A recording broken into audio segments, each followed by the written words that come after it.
Zephaniah Kingsley was born on December 4, 1765, to Isabella and Zephaniah Kingsley Sr. in Bristol, England. As a young man, he worked aboard many trading ships and became a well-known merchant. In 1798, Kingsley became a Danish citizen and continued a career in maritime commerce. During this time, slave trade was a very respectable business. Even though Kingsley bought and sold humans in the transatlantic slave trade, he felt as slavery was okay, but the unfair abuse and mistreatment of slaves was revolting.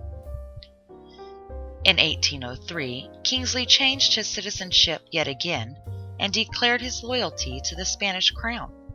He then became a citizen of the Spanish colony of eastern Florida. In 1803, Kingsley visited Spanish Florida and purchased 2,600 acres of prime agricultural land on Fort George Island, which is located on the banks of St. Johns River. He continued to prosper there, but on a trip to Havana, Cuba, his life took a strange turn.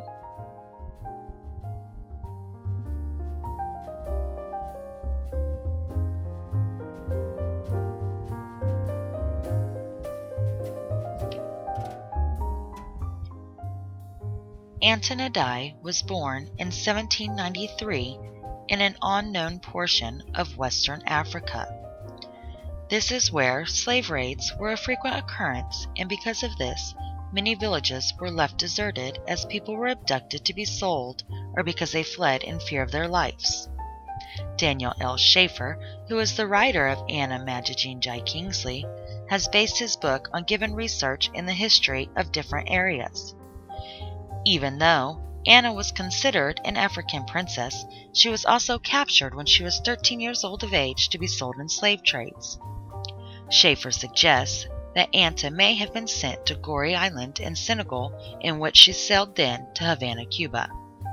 In 1806, Anta was displayed for sale and bought by a slave trader, merchant, and resident of Spanish Florida by the name of Zephaniah Kingsley, who was 30 years older than she was.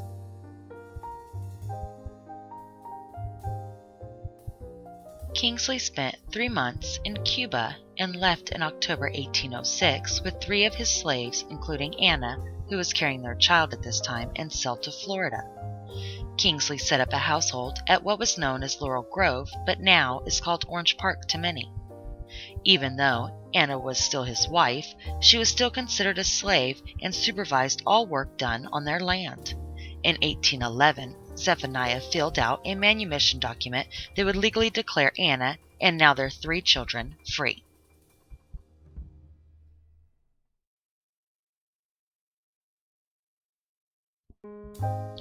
Three years later, the Kingsleys moved to the present site of Kingsley Plantation, which at this time occupied the entire Fort George Island. Many slaves worked in the fields, which were located along the dirt road leading into the slave quarters.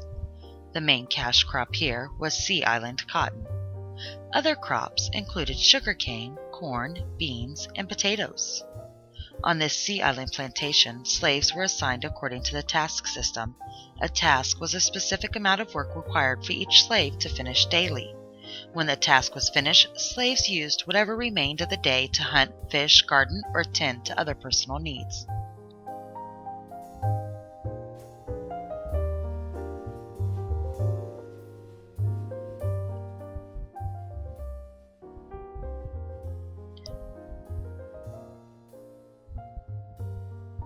The Plantation House, which is located at the northern end of the island, is believed to be the oldest plantation house still standing in Florida.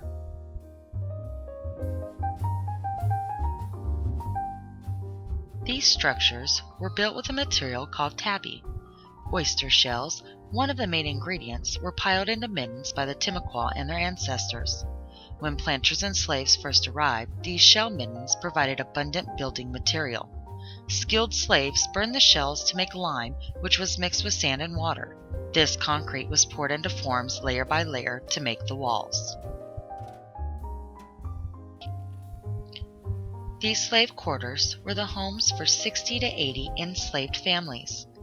Each home had a fireplace and kitchen where slaves prepared their nightly meals as well as a room for sleeping.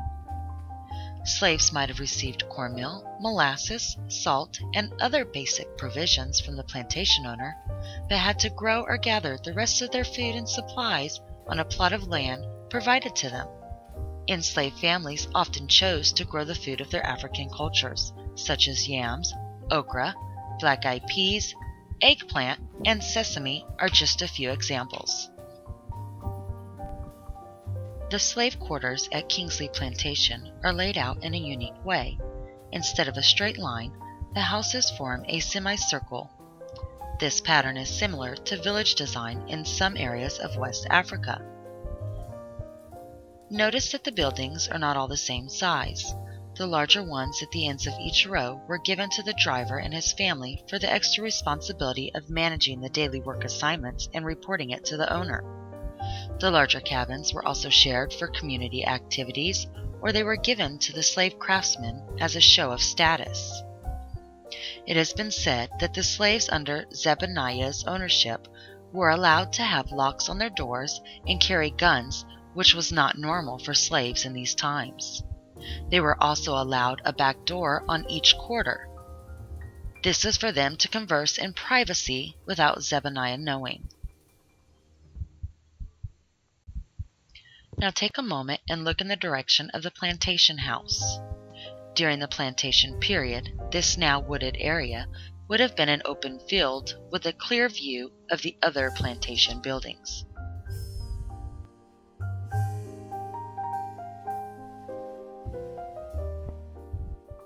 Like the slave quarters, the walls of the barn are also made of tabby. This barn had multiple uses such as storage, housing for animals, a workplace for slaves, or even living quarters. The oldest part of the barn is the north end, which is made out of tabby brick. Horses, mules, and oxen pulled plows and wagons and provided power to operate mills. Cows, pigs, and chickens were raised for food. Buildings that are no longer here included workshops for blacksmiths, carpenters, or other skilled craftsmen. There were also saw and sugar mills.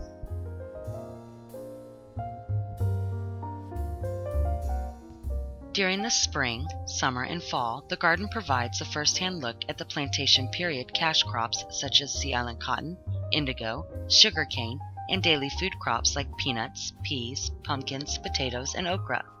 By the 1790s, Sea Island cotton was the main cash crop. This cotton grew best on the islands along the coast of South Carolina, Georgia, and North Florida. Its strong fibers are long and silky, which make it very valuable. The cotton was picked daily from late July to December. Slaves also were given the task of removing the seeds by hand and packing bales for shipment to the market. During the peak of the cotton harvest, which was October, a task could last all day. The 4 marked posts between the garden area and the kitchen house that you see here lay out 1/4 of an acre. Plantation tasks for field workers were measured in increments of the 4th acre.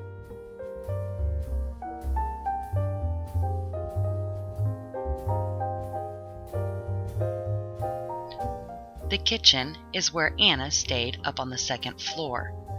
Also, the cooking for the plantation owner and his family were done in a separate building because of heat, noise, smells, and the danger of fire. The kitchen was a meeting point between African and European cultures. Slave cooks prepared foods traditionally, altering recipes passed down from African ancestors and mixing in local ingredients and new recipes from the owner's family. After the slaves' cooks prepared meals, they then carried them to the owner's house to be served. Water was brought from the well near this building.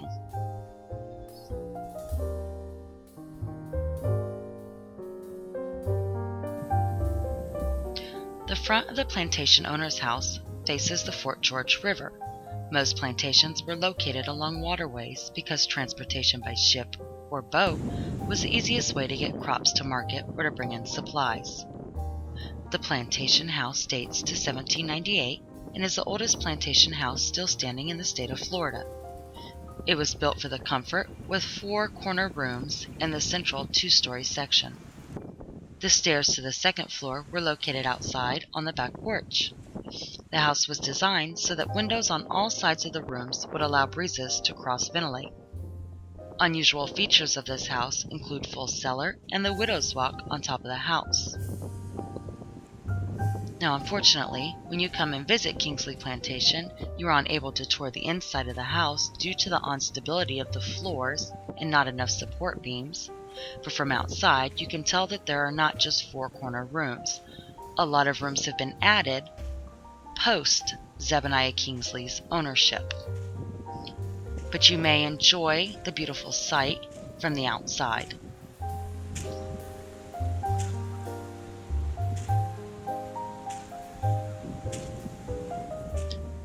Kingsley Plantation is a must-see historical site. If you ever make a stop in Jacksonville, Florida, make sure to visit Kingsley Plantation on Fort George to take in this beautiful historic landmark.